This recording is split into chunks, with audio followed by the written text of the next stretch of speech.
Ceci est un livre audio autogénéré par Google. Communication et civilisation, collection dirigée par Nicolas Pélissier.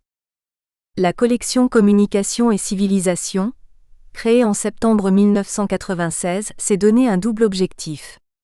D'une part, promouvoir des recherches originales menées sur l'information et la communication en France, en publiant notamment les travaux de jeunes chercheurs dont les découvertes gagnent à connaître une diffusion plus large. D'autre part, valoriser les études portant sur l'internationalisation de la communication et ses interactions avec les cultures locales. Information et communication sont ici envisagées dans leur acception la plus large, celle qui motive le statut d'interdiscipline des sciences qui les étudient. Que l'on se réfère à l'anthropologie, aux technosciences, à la philosophie ou à l'histoire, il s'agit de révéler la très grande diversité de l'approche communicationnelle des phénomènes humains. Cependant, ni l'information ni la communication ne doivent être envisagées comme des objets autonomes et autosuffisants. Dernière parution. Emmanuel Brunel, Dire, genre et médias. Quelle représentation, 2022. Vincent Lambert, Parcours d'artiste 2022. Florine Garlot, Penser les solidarités internationales. Penser la communication solidaire, 2022. Smail Khainnar, La fabrique de la ville. Communication et design des politiques publiques urbaines, 2021. Stéphanie Lukasic, L'influence des leaders d'opinion, un modèle pour l'étude des usages et de la réception des réseaux sociaux numériques, 2021. Miaoshi, les films de propagande sur la Seconde Guerre sino-japonaise sous Mao Tse-dong 1949 à 1966. La fabrication de l'histoire, 2021. Pascal Laborderie, Éducation populaire, laïcité et cinéma. Une médiation culturelle en mouvement, 2021. Mohamed Bernoussi, Communiquer le corps dans la culture marocaine 2021. Dédicace. À ma mère Suzy. Remerciements. Je tiens à remercier toutes les personnes qui m'ont accompagné dans le travail de recherche à Paris sous la direction initiale de Chantal Duchet. Mr Christian Fegelson, professeur à l'Université Paris 3 Sorbonne Nouvelle, directeur de recherche à l'IRCAV, qui a assumé la direction de ma thèse à partir de 2016, a suivi mon parcours tout au long de ce chemin de recherche avec beaucoup de patience et un soutien indéfectible. Tous ceux qui ont eu la gentillesse de accorder de leur temps pour des entretiens. Laurent Salard, Laurent Antonchak, Rui Avlan-Coelho, Nadine Bénichou, Herbert Bianchi, Éric Bulot, Kenya Cardoso Villassa de Freitas, Pierre Catan, Denise Correa Arrojo, Louise Coursier, David Dufresne, Fabienne Galula, Carlos Gerbeiz, Marcel Isidoro, Benoît Labourdette, Anna Flavia Lesnowski, Franck Mora, Lionel Nakache, Felipe Negrelli, Alexandre Pérez, José Otavio Pompeu Silva, Tristan Pop, Armand Robin, Nelson Rodrigo, Jean-Claude Taki et Antonin Verrier. Je remercie les institutions qui m'ont soutenu durant de cette recherche, l'IRCAV Paris 3, la CAPES et le LABEX ICCA. Merci à la famille de Willem Flousser, la BNF, à Dominique Hudron, à Elderina Canello et à Jean-Michel Magnin.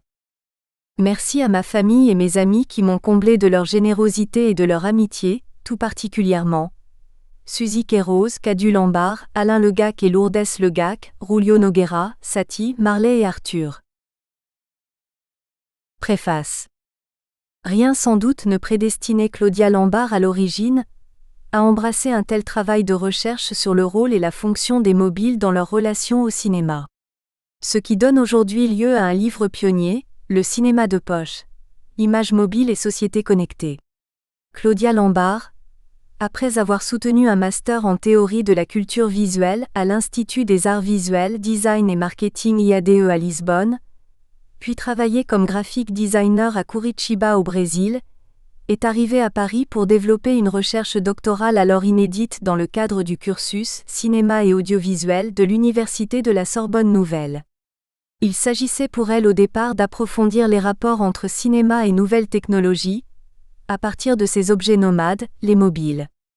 Chantal Duchet, qui l'accompagna dès le début à l'Institut de recherche sur le cinéma et l'audiovisuel, ne s'était donc pas trompé sur le caractère véritablement innovant de cette recherche étant donné le peu de travaux existants sur la question.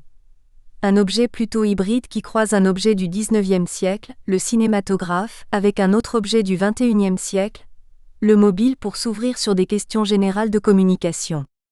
Sous cet angle, ce croisement proposé dans ce livre est à la fois fécond et innovant. Il fallait tout le talent et la persévérance de Claudia Lambart pour rendre explicite ce phénomène du cinéma de poche. Il ne s'agit donc pas ici d'un catalogue des mobiles en usage, ni d'une panoplie des films produits par ce cinéma de poche, mais d'un véritable essai sur la genèse et le développement d'une culture spécifique des images. La culture du mobile nous fait réfléchir ici à deux aspects conjoints. La créativité proprement de l'individu qui réalise ses propres images, c'est-à-dire ici, la production créative du réalisateur mobile, et la créativité dans la pratique de filmer des images avec un téléphone mobile impliquant l'insertion de l'appareil mobile comme caméra dans cet univers spécifique de réalisation des images. Articuler trois parties essentielles: l'univers du cinéma de poche, les usages et enjeux de la création mobile, les aspects des développements récents des images mobiles et leurs perspectives. Cet ouvrage appréhende l'importance et l'impact que prennent cette dernière décennie les images mobiles dans les sociétés connectées pour considérer leurs appropriations. À l'origine, la recherche plutôt orientée sur des questions d'économie et axée autour de la sémio-pragmatique a pris une orientation plus sociologique grâce à une enquête de fond dans les milieux professionnels et auprès des opérateurs pour compléter des données éparses ou des sources quasi inexistantes dans ce domaine afin de nous donner une photographie pertinente de ce champ. Le cinéma de poche devient un nouvel agent du filmique, dans une culture décuplée du numérique. Comme si peu à peu le dispositif classique de production comme de diffusion en salle laissait aujourd'hui place à une culture nouvelle des réseaux, confortant cette thèse de Jacques Aumont pour qui le cinéma n'aurait plus l'exclusivité des images en mouvement. Le questionnement de fond proposé par Claudia Lambart sur les différentes dimensions de l'innovation justifie toute une articulation générale entre création et usage. À partir de toutes les données de terrain accumulées, Claudia Lambart alimente aussi une réflexion épistémologique innovante sur ces nouveaux objets, en revendiquant de nombreux héritages théoriques pour enrichir la construction conceptuelle de ce champ innovant. Le livre permet de réexaminer cette modernité certaine du cinéma de poche à partir de ses usages les plus variés, du cinéma amateur au modèle auteuriste, et fait remonter toute une série de débats théoriques et de commentaires à partir de ces exemples. On se doit d'interpréter cette cinéphilie mobile au travers d'une contemporanéité que revêt cet objet nomade, tant comme phénomène artistique que comportemental ou social. Mais il s'agit aussi ici de comprendre cette nouvelle cinéphilie générée par le mobile. Le cinéma de poche reflète un modèle moins élitiste du dispositif connu du cinéma, pour développer une circulation simultanée de ces images dans des supports diversifiés. Bien que relevant d'une pratique de masse aujourd'hui, ces instances de légitimation renvoient à des modèles plus alternatifs au cinéma lors des nombreux festivals par exemple de cinéma de poche.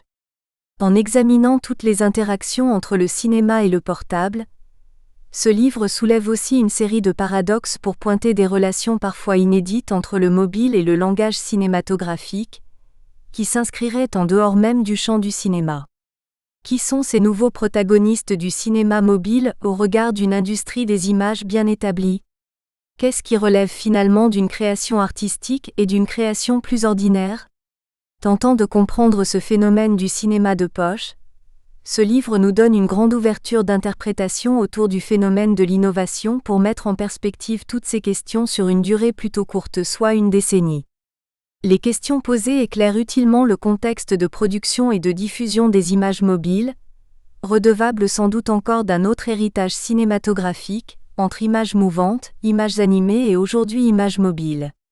Mais l'usage du cinéma de poche implique aussi de nouvelles modalités de production comme de diffusion des images à mi-chemin entre l'amateur et le professionnel. L'ouvrage de Claudia Lambart donne justement à voir les rapports dans la croyance en ce nouvel objet, pour mieux comprendre sa dimension moderne dans la plupart des sociétés connectées dans le monde, des plus riches aux plus pauvres.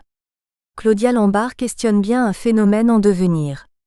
Le grand mérite de son livre n'est pas seulement d'avoir pu ouvrir des perspectives nouvelles sur un objet encore peu étudié, mais d'ouvrir une réflexion stimulante sur l'invention de nouvelles images autour d'un nouveau cinéma de création. Christian Fegelson, professeur à l'Université Paris 3 Sorbonne Nouvelle. Directeur de recherche à l'IRCAV. Introduction. Cette étude s'inscrit dans une volonté de comprendre la cinéphilie mobile, dans un paysage contemporain de la culture mobile. Il s'agit de l'analyser en tant que phénomène artistique, mais aussi comportemental et social, à travers les usages et les enjeux qui lui sont associés, en particulier ceux liés à l'innovation, dans un contexte participatif. Nous considérons ici la culture mobile comme l'ensemble des usages sociaux associés aux appareils mobiles connectés à Internet. Ils produisent et exploitent des contenus, notamment des textes, des images, selfies, vidéos, etc., des applications, la communication téléphonique, les nouvelles sociabilités, l'organisation en réseau, etc. L'innovation concerne ici le développement technologique des appareils mobiles, qui implique d'autres changements parallèles dans différents domaines comme le cinéma et la communication. L'innovation est donc l'une des questions de fond de notre problématique d'ensemble, pour décrire et analyser la création mobile. En ce qui concerne ces différentes dimensions, la création mobile agit sous deux aspects. Le cinéma de poche dans sa globalité et en interaction avec un espace social muni d'objets mobiles. Ainsi, l'innovation devient un moteur provoquant diverses transformations. On peut l'observer lors des lancements successifs de nouveaux appareils mobiles à partir de l'année 2005. Nous choisissons le terme cinéma de poche parce qu'il s'agit d'une expression artistique qui provient d'une société technologiquement équipée. De plus, ce terme traduit bien l'une des fonctions complémentaires que les téléphones mobiles offrent aujourd'hui, filmer et voir les images en mouvement. Notre problématique englobe 3 points de réflexion autour de ce que nous entendons comme innovation dans la culture mobile. D'abord, il s'agit de mieux comprendre l'intégration entre création mobile et domaine cinématographique. Ensuite, analyser les conditions de l'invention d'un cinéma de création avec le téléphone mobile. Finalement, se demander de quelle façon cette technologie peut contribuer à la recherche de nouvelles images. L'innovation se trouve dans tous les aspects artistiques et sociaux rattachés aux appareils mobiles. Ce travail propose aussi une réflexion épistémologique sur la variété des relations possibles entre les innovations technologiques, économiques et sociales. En outre, il y a la possibilité de liaison à la création mobile et à une évaluation de ce que la création mobile peut ajouter à notre compréhension du cinéma et de la société. La construction d'un champ d'études, encore très jeune, pose la question de ses sources restreintes pour l'investigation. Notre méthode a aussi résulté d'une approche empirique, avec une enquête de terrain, comme méthode de travail, réalisée sous forme d'entretien et également d'observation du monde de la culture mobile. Nous avons ainsi réalisé 26 entretiens avec des personnes ressources. 15 réalisateurs mobiles, une photographe, un journaliste et 15 chercheurs. Les entretiens ont été construits à partir d'une série de questions que nous nous posions. Quelles sont les caractéristiques principales des films tournés avec des téléphones mobiles ? Quels sont les problèmes essentiels qui apparaissent dans le domaine du cinéma de poche ? Comment les films de poche doivent-ils être distribués ? Filmer avec la caméra du téléphone mobile, est-ce une bonne solution pour la réalisation de films à budget réduit ? Ces entretiens nous ont permis de mieux appréhender les valeurs symboliques attribuées à la création mobile, découvrir la façon dont sont produits les courts-métrages et les longs-métrages tournés avec le mobile. De plus, nous avons pu identifier les problèmes pratiques posés par les caméras et les solutions alternatives rencontrées, le budget caractéristique de production d'un film mobile, la nécessité de formation des réalisateurs mobiles, la diffusion des films sur le web, etc. Nous avons recouru sur le plan théorique à certains concepts clés de l'innovation, du cinéma et de l'économie créative. Il y a aussi des concepts complémentaires, tels que ceux associés à l'art contemporain, les nouveaux médias, la technologie des téléphones mobiles et le web, surtout les plateformes de vidéo, à l'exemple de YouTube. Certains théoriciens sont importants dans cette recherche, principalement pour l'élaboration de nos hypothèses et donc pour la réflexion logique de la recherche. Il faut observer que le cinéma de poche est né au cours des 10 premières années du XXIe siècle. Par conséquent, les premières discussions importantes sur ce thème ne sont apparues que très récemment. Ainsi, nous mettrons en relief certains théoriciens dont nous avons repris les réflexions relatives au cinéma de poche. Roger Audin, Laurent Salard, Christian Fegelson, Benoît Labourdette, notamment. Pour la thèse, nous avons constitué une liste de 123 courts-métrages et une série de 8 épisodes rencontrés sur la plateforme YouTube, une liste des 29 films primés au Festival Pocket Film France 2005 à 2010 et une liste de 7 longs-métrages. La plupart de ces derniers ont été présentés dans des salles de cinéma traditionnelles et ne sont pas disponibles sur des plateformes de partage de vidéos. Notre corpus filmique a été élaboré à partir des 5 critères suivants. La place du film dans l'histoire du cinéma de poche, l'évolution technologique de son image, l'usage créatif du téléphone mobile, le rapprochement avec le cinéma traditionnel, le nombre de vues sur YouTube, critères spécifiques aux films récoltés sur ce site. Dans notre liste comportant les informations techniques sur les films issus de YouTube, nous avons aussi inclus le nombre de vues et le nombre d'opinions qui figurent pour chaque film, par exemple, « J'aime ce contenu » ou « Je n'aime pas ce contenu ». Ces listes complètes sont présentes seulement dans les annexes de la thèse. Les appareils mobiles. Le téléphone mobile est la technologie d'expression et de communication la plus communément utilisée dans le monde. Ces appareils ont révolutionné la vie quotidienne. En 2012, une grande partie de la population mondiale possédait déjà au moins un téléphone mobile en tant qu'objet important pour une utilisation à des fins personnelles. Grâce à la praticité qu'il offre, la grande majorité des individus n'a pas résisté au charme de ce petit appareil. Le nombre de lignes de téléphone mobile a encore augmenté avec, dans la majorité des cas, un téléphone mobile équipé d'une caméra et qui permet la connexion à Internet. À présent, ces appareils ne possèdent plus seulement les fonctions de communication à distance à travers le téléphone ou par des messages de type SMS. Les smartphones comportent une série d'autres usages, tels que le GPS, la TV, le MP3 pour écouter et stocker de la musique. En outre, ils peuvent nous procurer Internet, des jeux, des dictionnaires, des renseignements personnels.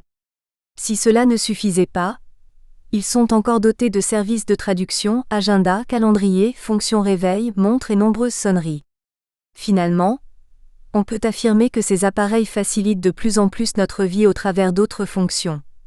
Calculatrice, rédaction de texte, boussole, loupe, lampe de poche et aussi appareil photo et caméra vidéo pour produire des images photographiques et des films. Certains considèrent même qu'aujourd'hui la fonction la moins importante du téléphone mobile est celle qui permet de téléphoner. Au cours du temps, les images ont présenté des changements importants dans leur qualité et leur production. En fait, ces appareils sont aujourd'hui de plus en plus rapides et intègrent de nombreuses innovations dans leur technologie et dans les services offerts. Pour les productions audiovisuelles, les téléphones mobiles permettent d'envoyer des images, des photographies, des sons et des vidéos. Il s'agit d'une véritable évolution en faveur de la création artistique, avec plusieurs applications tournées uniquement vers la création d'images. Présentation des parties. Ce travail se structurera en 3 parties qui progresseront dans un mouvement entre les origines du cinéma de poche, ce en quoi ce phénomène a contribué à la culture contemporaine, et les perspectives d'avenir pour la création mobile. La première partie que nous intitulerons « L'univers du cinéma de poche » s'attachera à introduire et décrire certaines caractéristiques inhérentes à notre sujet. Dans cette partie, nous essayerons de répondre à la question suivante. Dans quelle mesure le cinéma de poche peut-il être un champ d'exploration pour la création de l'image ? Nous examinerons l'évolution de ce phénomène dans 2 chapitres. Tout d'abord, nous décrirons la technologie du téléphone mobile, les facilités et les difficultés qu'elle présente pour filmer les images. Il sera pour cela important de dresser un panorama historique des téléphones mobiles avec leurs applications et leurs accessoires, et décrire la situation technologique actuelle en abordant les aspects sociologiques de la culture mobile. Nous présenterons ensuite la culture mobile à travers ses manifestations très populaires comme les selfies et les codes esthétiques des réseaux sociaux.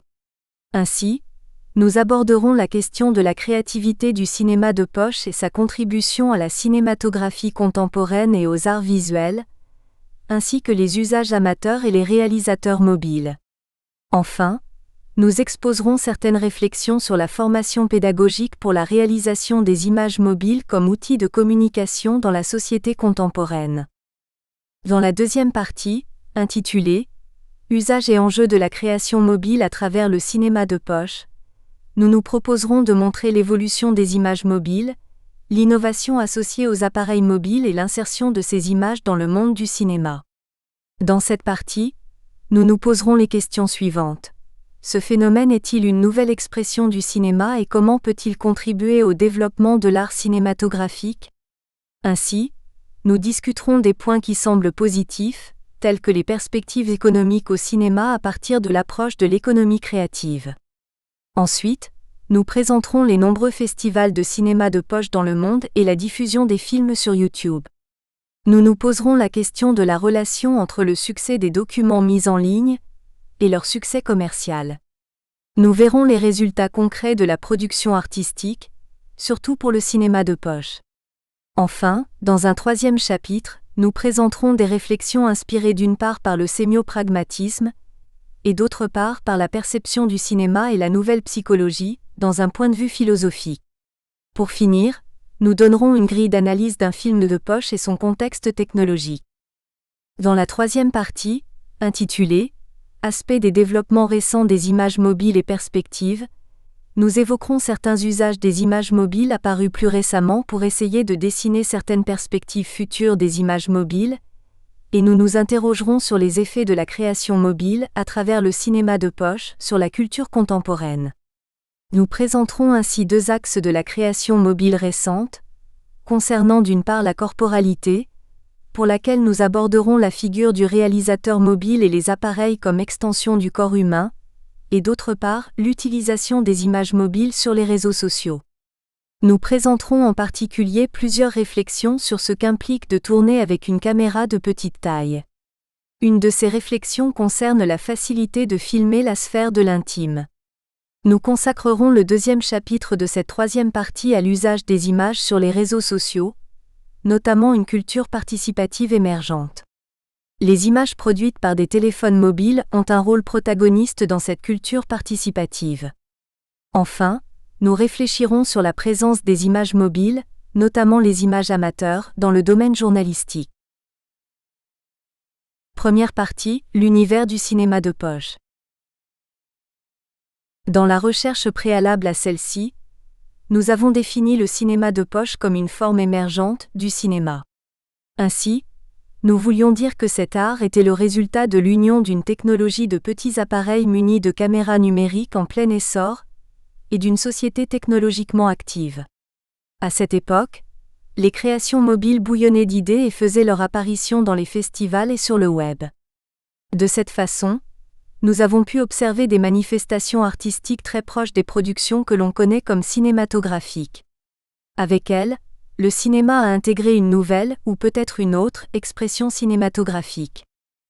Il faut ici considérer l'usage social des téléphones mobiles, qui influence en quelque sorte la création artistique. Certains aspects de la culture mobile ainsi que la massification des selfies et leur présence dans le domaine artistique sont importants pour comprendre les codes esthétiques des réseaux sociaux. De plus, notre société vit avec les différentes mobilités qu'offrent les téléphones mobiles, des mobilités physiques et symboliques. Ainsi, par le biais de la technologie de la communication et de l'information, la mobilité a changé nos notions et nos perceptions d'espace et de temps.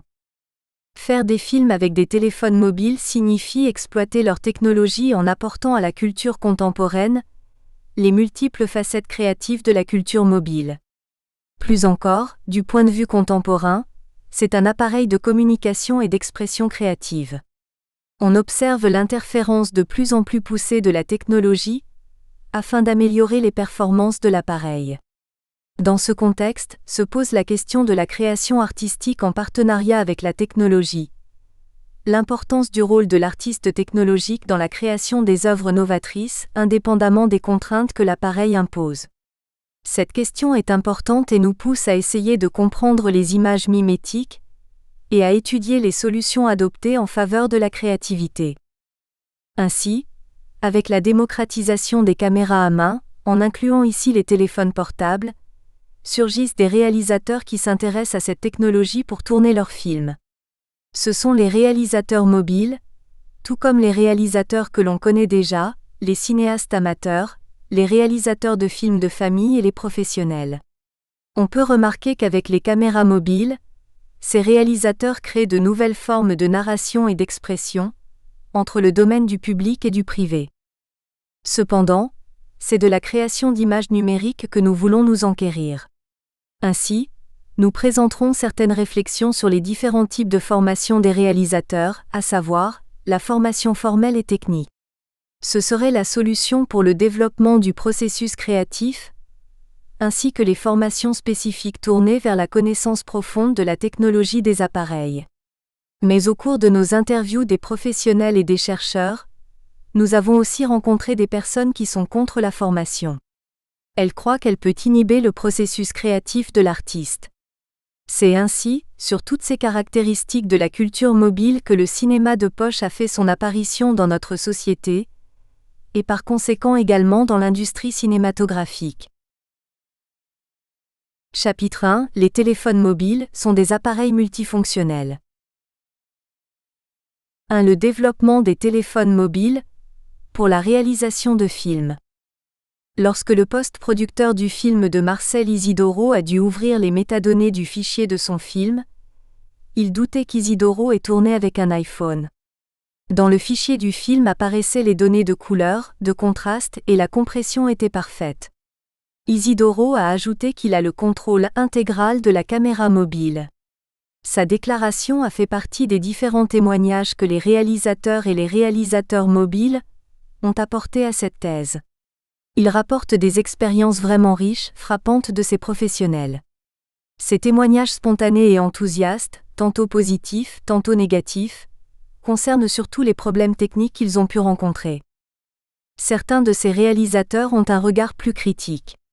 Ils comparent la performance de ces petites caméras à celle des caméras professionnelles traditionnelles, en mettant en avant les limites que les caméras mobiles imposent à leurs réalisateurs et qui leur font trouver des solutions créatives. Ainsi, la réalisatrice Louise Bocquet a mentionné que réaliser un film est devenu maintenant plus accessible. Mais il faut prendre en compte les limitations de la caméra, surtout en ce qui concerne l'aspect esthétique, par exemple, le manque de définition dû aux limitations du zoom. De cette manière, Bocquet va utiliser ces limitations de façon créative. Cette réalisatrice a ajouté également que cela rend le tournage plus léger aussi, car elle ne pense pas aux lentilles, au diaphragme, etc. Dans ce contexte, la surexposition et la sous-exposition de l'image ne sont plus aussi importantes.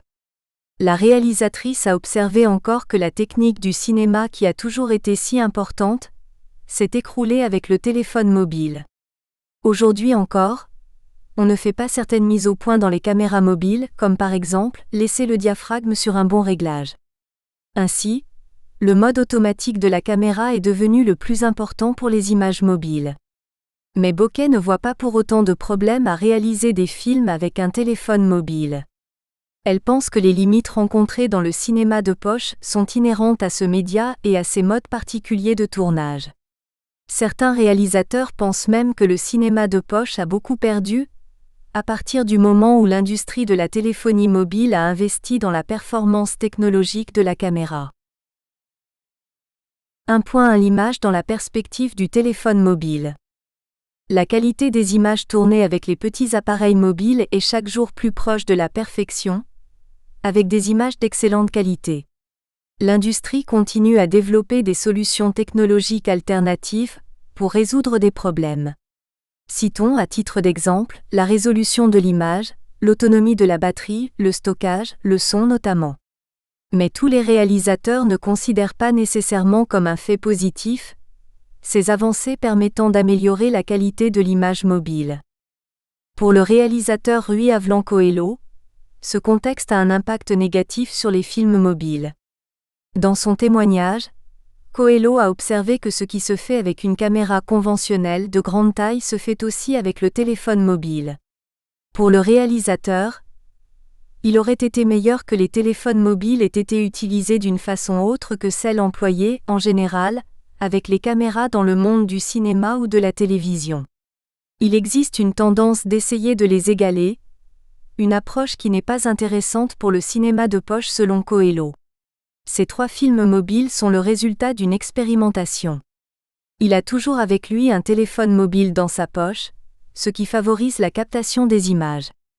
De plus, l'idée du réalisateur dans ses films était de montrer les perspectives offertes par le téléphone mobile. Ainsi, il a recherché des alternatives créatives pour démontrer la validité de sa proposition de cinéma mobile. Coelho a donné au téléphone mobile une perspective différente. Par exemple, dans le film The Champion, on peut voir la facilité qu'il a pour positionner la caméra afin d'obtenir le meilleur angle pour l'image. Le téléphone mobile est placé d'une telle façon qu'il parvient à capturer tous les mouvements du lanceur de marteau pendant le lancer. Coelho a jeté le petit téléphone mobile dans le ciel, comme s'il s'agissait d'une boule. L'image commence à tourner en grand cercle en devenant de plus en plus indéfinissable. L'image mêle frénétiquement dans des mouvements circulaires, le sol, le ciel et la clôture. Ainsi, on peut suivre tous les mouvements de l'appareil. Coelho permet que le spectateur ait l'optique du téléphone mobile, en mettant en évidence le point de vue de la caméra. Outre par l'originalité de sa technique, ce film d'1 minute retient l'attention du spectateur. On peut observer un effet de suspense, un sentiment de tension et de soulagement à la fin du film. Le spectateur a l'illusion d'entrer dans la caméra, et il se sent lui aussi projeté dans les airs. Une relation corporelle se crée avec le téléphone mobile. Il s'agit d'une prise de vue subjective. Le téléphone mobile est vraiment présent dans le film, presque un acteur, et les images provoquent beaucoup de réflexion chez le spectateur. La relation corporelle avec le téléphone mobile est favorisée par sa petite taille. Au travers d'un mouvement du corps et d'un outil qui lui est lié, on observe le geste expressif de la technologie du film. Dans ce cas, ce sont des mouvements qui vont au-delà de l'usage prévu à l'origine pour l'appareil et dont il est le médiateur. Par conséquent, ces gestes expressifs liés à la technologie qui les produit révèlent sa manière d'être dans le monde contemporain. 1.2 Quels sont les problèmes essentiels qui se posent dans le domaine du cinéma de poche? Armand Robin, réalisateur mobile du film Toi ou moi, relève que malgré les avantages qu'il a trouvés dans ses expériences de cinéma mobile, il y a aussi des problèmes techniques à résoudre. Il a donné en exemple certains points positifs, comme la perspective de tourner presque partout. Pour lui, la petite taille de l'appareil favorise les tournages dans des espaces réduits. En revanche, il y a des aspects qui peuvent être négatifs quand on filme avec un téléphone mobile. Par exemple la limite de contrôle technique qui est un problème très fort, qui fait qu'il ne peut pas toucher beaucoup à la lumière, la mise en point, etc. Robin croit que les téléphones mobiles les plus modernes, ou qui sont considérés les meilleurs sur le marché, sont encore limités techniquement pour produire un film même s'il existe des applications qui permettent une retouche technique des images, ou de mettre un filtre, choisir le diaphragme, etc. Le réalisateur mobile Franck Maura nous a raconté qu'il a dû résoudre ces problèmes d'une façon très simple, du fait du faible budget dont il disposait. Maura a dit que le téléphone mobile a ouvert des possibilités d'alternatives créatives pour la réalisation de son long métrage. Il a simplement utilisé un accessoire, une sorte d'étui dans lequel le téléphone mobile était fixé. Cette structure a laissé le téléphone mobile plus robuste et plus lourd, ce qui le rendait plus sûr au moment de la captation des images. Il lui a fallu ensuite recourir à une agence de post-production, pour corriger la couleur et la lumière du film, notamment. Maura a abordé un autre problème central dans son expérience de tournage de ses films, la captation du son, qui semble être un grand problème technique pour les réalisateurs mobiles. Plus que l'image, le son est un vrai défi à relever. Normalement, le son est de basse qualité sur les petits appareils mobiles. Il est courant dans les films de poche que le réalisateur filme d'abord les images et introduise après le son capté à part. Pour Lionel Nakache, qui a réalisé le film de poche J'ai grandi, il faut prévoir un dispositif supplémentaire pour le son, surtout pour le son extérieur vu que la captation sonore à partir du mobile n'est pas suffisante. Il semble que ce soit un problème presque ordinaire parmi les réalisateurs mobiles. Mais Nakache considère que l'usage pour ses films de la caméra mobile est favorable. Pour lui, Il s'agit d'un outil très maniable qu'il peut installer partout, qui porte en soi la liberté de mouvement, etc. Très souvent, la captation d'images par les caméras mobiles permet d'obtenir une très bonne qualité d'image, mais avec un son qui laisse à désirer. Il est également courant de voir des films mobiles, où la prise de son direct ne permet pas de comprendre les dialogues, par exemple. Dans ce cas, il faut aussi prévoir le doublage dans le devis du film. Surtout si la caméra, et par conséquent le micro, se trouve loin de la scène à tourner. Par exemple, dans le film Parking d'Alexandre Pérez, le réalisateur a eu ce type de problème pour le son. Le film consiste en un plan unique dans lequel la caméra capte un parking avec 2 acteurs et 2 voitures dans un cadre fixe comme s'il s'agissait d'une caméra de surveillance. La prise de son à partir du téléphone mobile était alors presque impossible. La solution adoptée par le réalisateur a été de capturer le son à part avec un autre dispositif. L'actrice et mobile réalisatrice Fabienne Galula a dû, par exemple, utiliser un micro pour tourner son film Carton d'invitation, au moment où la scène était filmée dans un local fermé. Mais Galula considère de toute façon que tourner avec sa caméra mobile est positif. Elle a énuméré une série de caractéristiques de la performance du petit appareil de communication. Plus accessible, libre, désinhibant, ludique, populaire, léger, à bas coût notamment. Cependant, Carlos Gerbez, quant à lui, a considéré que les plus grands problèmes du cinéma mobile sont encore les aspects narratifs des films. Pour lui, il faut écrire un scénario de bonne qualité et ensuite savoir utiliser le langage cinématographique. 1.3 La technologie du téléphone mobile, un panorama historique. Les premiers téléphones mobiles ont d'abord été analogiques. La voix était transmise sur une voie radio par une modulation de fréquence. Le téléphonique analogique transformait les données, par exemple le son, en signal, par exemple un courant électrique. En 1994, la France avait un pourcentage très bas, 0,83% de consommateurs touchés par les téléphones mobiles. À la fin de 1997, le gouvernement français a stimulé la croissance de la téléphonie mobile en ouvrant le secteur à la concurrence.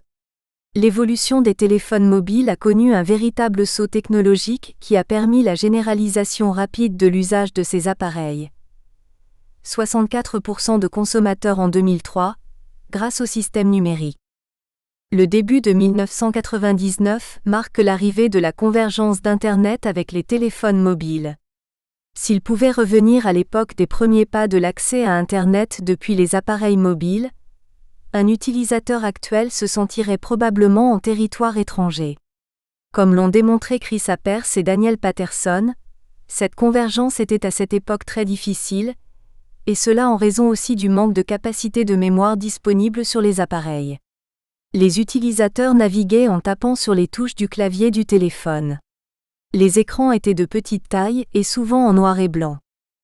Mais depuis lors, les appareils ont évolué, les écrans se sont agrandis et les téléphones tactiles sont apparus. De plus, les réseaux mobiles numériques permettent maintenant de communiquer par la voix, mais aussi de télécharger des données informatiques, des images, des vidéos, notamment. Le système numérique transforme une donnée, le son ou l'image par exemple, en une séquence binaire de 0 et de 1. En ce qui concerne la qualité de l'image, certains téléphones mobiles ont une résolution équivalente à celle de la télévision ou de la caméra DV, Digital Video. Ces appareils sont équipés d'une mini-caméra de haute définition parfaite pour tourner des films. Comme l'a constaté Benoît Labourdette, il est possible de tourner des images viables à condition que le téléphone soit bien choisi. 1.3.1 Les appareils. En fait, la véritable convergence entre le téléphone mobile et Internet s'est produite en 2001 grâce au premier réseau de téléphonie 3G, troisième génération, de l'UMTS, Universal Mobile Telecommunication System. Ainsi, il est devenu possible de naviguer sur Internet et de regarder des films en basse résolution avec les téléphones mobiles. Postérieurement, les caméras photo ont été accouplées aux petits appareils de communication. Le téléphone mobile pionnier muni d'un appareil photo intégré a été le modèle JSH04 de la marque Sharp. À partir de 2002, sont sortis les premiers modèles de téléphones mobiles avec un écran en couleur et plus large. La même année, ces appareils ont aussi inclus les caméras vidéo numériques. Ainsi, les téléphones 3G étaient forcément équipés d'une caméra vidéo. Les petits appareils de communication sont devenus des outils dotés de multifonctions. Sur leurs écrans, il était possible de regarder aussi des films et des émissions de télévision. Lors d'un entretien réalisé avec la chercheuse Denise Arrojo, celle-ci a commenté un article d'André Lemos de 2004 dans lequel il définit le téléphone mobile dans le monde du cinéma. Il a affirmé que les appareils photo numériques ont été le début de la révolution. L'abandon du celluloïd pour l'adoption du numérique a été un grand pas dans l'histoire du cinéma. La possibilité de passer de l'appareil photo numérique au smartphone a été une alternative exploitée au départ, comme une expérience, qui s'est maintenant déjà consolidée avec les festivals dans différents pays.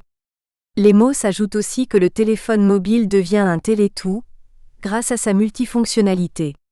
Cet appareil exprime la radicalisation de la convergence numérique, en se transformant en un télétout, pour la gestion mobile et informationnelle de la vie quotidienne. De média de communication interpersonnelle, le téléphone mobile se transforme en média de masse. La révolution, qu'Arrojo a mentionné, résulte de l'impact considérable de l'entrée des caméras numériques dans l'univers du cinéma. Les caméras du téléphone mobile relèvent également de ce contexte. Le développement de ces petits appareils mobiles a avancé à grands pas. En 2005, la qualité des appareils 3G permettait de tourner des vidéos d'excellente résolution. Il était possible de visionner des longs métrages et des concerts en live sur les écrans des téléphones mobiles. Le groupe de télécommunications britannique Vodafone a lancé en Europe une production créée pour être vue par les appareils de communication. En 2005, l'entreprise de communication finlandaise Nokia Corporation a lancé le modèle Nokia 6630. Cet appareil est un des premiers téléphones 3G munis d'une caméra vidéo de résolution standard. Selon La Bourdette, la qualité d'image vidéo était déplorable. Certains artistes ont pu produire des images et le premier long-métrage de fiction au monde à avoir été filmé par un téléphone mobile est Nocturne pour le roi de Rome, 2005, de Jean-Charles Fitoussi. Ce film a été entièrement tourné avec le modèle Nokia 6630. La même année, l'entreprise Sharp a lancé deux modèles de téléphone, le Sharp 902SH et le 903SH. Ces appareils produisaient une belle image vidéo. En septembre, a été lancé un téléphone mobile par le constructeur américain Motorola, le Motorola Rocker. C'était le premier appareil mobile compatible avec iTunes, le logiciel de téléchargement de musique mis au point par Apple. Une autre étape importante pour le progrès de l'audiovisuel dans les téléphones mobiles a été l'arrivée de la compression vidéo, avec DivX. C'est un codec de compression de fichiers numériques, utilisé notamment pour les longs métrages. En 2006, il a été intégré à certains modèles de téléphones mobiles comme les 3G. Selon La Bourdette, il a été fondamental de compresser les films afin de pouvoir les stocker et les transmettre en garantissant une meilleure qualité d'image et de son. En 2007, le cofondateur et directeur général d'Apple, Steve Jobs, a présenté en personne un appareil révolutionnaire, le tout premier iPhone. Cet appareil a été baptisé plus tard iPhone 2G ou Edge, en raison de la technologie Edge, Enhanced Data Rate for GSM Evolution qu'il utilisait à l'époque. Bien que certains n'y aient pas du tout cru au départ, l'iPhone a provoqué des files d'attente partout dans le monde, grâce également à une campagne de marketing forte. Ce téléphone était très différent parce qu'il était doté d'un écran tactile. Cette nouveauté apportait des changements considérables par rapport aux anciens téléphones mobiles, pour lesquels les utilisateurs devaient naviguer avec les touches 0 à 9 de leurs appareils. En outre, avant l'arrivée de l'iPhone, les téléphones mobiles avaient besoin d'outils, par exemple, un clavier, une souris entre autres, pour accéder aux fonctionnalités. Après la sortie de l'iPhone, le système tactile multipoint d'Apple a fait que les petits boutons ont été abandonnés. En ce qui concerne le lancement du téléphone de l'Apple, cet appareil était révolutionnaire parce qu'il n'avait plus de clavier et était contrôlé par les doigts. Cependant, il ne filmait pas encore. Il ne prenait que des photos. Au cours de l'année 2007, l'entreprise 3Tre de téléphonie mobile a lancé en Italie la première plateforme de télévision mobile DVB-H auprès de ses clients. Cet appareil permettait de regarder jusqu'à 12 chaînes dans le bouquet de programmes. L'entreprise Nokia, quant à elle, a lancé sur le marché le modèle Nokia 6280 avec une haute résolution, presque égale à celle d'une caméra à main conventionnelle. La qualité d'image est objective et froide, mais la finesse de l'image obtenue permet d'envisager des applications réellement professionnelles de production. Un autre téléphone caméra par excellence est le Nokia N94i, qui fait partie de la série N de Nokia. Cet appareil produit des images de très grande qualité, grâce à sa résolution et à un objectif de l'entreprise allemande spécialisée en optique de précision Carl Zeiss. Par la suite, Nokia a lancé les modèles Nokia N95 2007 et Nokia 6500 Slide 2007.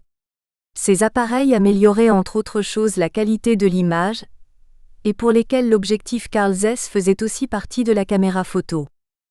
En juin 2007, Google a présenté au marché un système d'exploitation gratuit et multitâche, Android. Le système Android s'appuie sur un noyau Linux, l'un des nombreux logiciels libres présents dans notre société. Ce logiciel gère une grande partie des composants permettant les échanges de données. L'amélioration du noyau reste à la charge de Google et des constructeurs, mais l'essentiel du code est fourni. Le système d'exploitation, OS, Operating System en anglais Android de Google Inc., va rapidement s'imposer.